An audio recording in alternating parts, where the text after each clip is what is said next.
ಮಲೆನಾಡು ಪಶ್ಚಿಮ ಘಟ್ಟಗಳ ಸಾಲಿನಲ್ಲಿ ಭಾರೀ ಮಳೆ. ಶೃಂಗೇರಿ ಶಾರದಾ ಮಠದ ಸುತ್ತಮುತ್ತ ಪ್ರವಾಹದ ಆತಂಕ ಎದುರಾಗಿದೆ. ಅಪಾಯದ ಮಟ್ಟ ಮೀರಿ ಹರಿತಾ ಇರುವ ತುಂಗಾ ನದಿ ಶೃಂಗೇರಿ ಮಠಕ್ಕೆ ಸಂಪರ್ಕಿಸುವಂತ ಪ್ಯಾರಲಲ್ ರಸ್ತೆ ಮುಳುಗಡೆ ಆಗಿದೆ. ಗಾಂಧಿ ಮೈದಾನದ ಪಾರ್ಕಿಂಗ್ ಸ್ಥಳಕ್ಕೂ ನುಗ್ಗಿರುವಂತ ನೀರು. ಘಟ್ಟ ಪ್ರದೇಶದಲ್ಲಿ ರಾತ್ರಿ ಧಾರಾಕಾರ ಮಳೆಯಾಗಿದೆ. ಮಳೆಯ ಆರ್ಭಟಕ್ಕೆ ತುಂಗಾ ನದಿ ಒಳ ಹರಿವು ಭಾರೀ ಏರಿಕೆ ಆಗಿದೆ.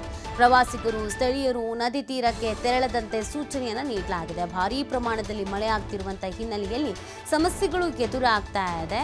ಅಪಾಯದ ಮಟ್ಟ ಮೀರಿ ನೀರೆಲ್ಲ ಹರಿತಾ ಇರುವಂತಹ ಹಿನ್ನೆಲೆಯಲ್ಲಿ ಸಾಕಷ್ಟು ಎಚ್ಚರಿಕೆಯಿಂದ ಇರುವಂತೆ ಸೂಚನೆಯನ್ನು ಕೂಡ ನೀಡಲಾಗಿದೆ. ಇನ್ನು ಶಾಲಾ ಕಾಲೇಜುಗಳಿಗೂ ಕೂಡ ರಜೆಯನ್ನು ಘೋಷಣೆ ಮಾಡಲಾಗಿದೆ ಆ ಭಾಗದಲ್ಲಿ. ಹಾಗೆಯೇ ಪ್ರವಾಸಿಗರು ಸ್ಥಳೀಯರು ನದಿ ತೀರಕ್ಕೆ ಯಾವುದೇ ಕಾರಣಕ್ಕೂ ತೆರಳಬೇಡಿ ಅನ್ನುವಂಥ ಸೂಚನೆಯನ್ನು ಕೂಡ ನೀಡಲಾಗಿದೆ. ಮಲೆನಾಡು ಭಾಗದಲ್ಲಿ ಭಾರಿ ಪ್ರಮಾಣದಲ್ಲಿ ಮಳೆ ಆಗ್ತಾ ಇದೆ.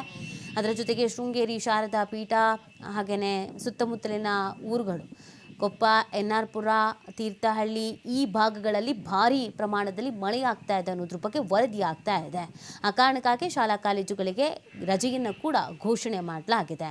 ಮಲೆನಾಡು ಪಶ್ಚಿಮ ಘಟ್ಟ ಈ ಸಾಲಿನಲ್ಲಿ ಧಾರಾಕಾರವಾಗಿ ಮಳೆ ಆಗ್ತಾ ಇರೋದು.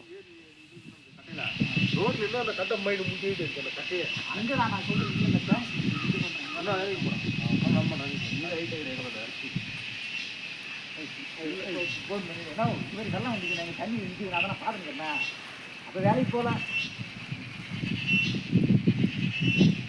வந்து பார்த்துக்கோங்க வெளியில் யார் கட்டுமா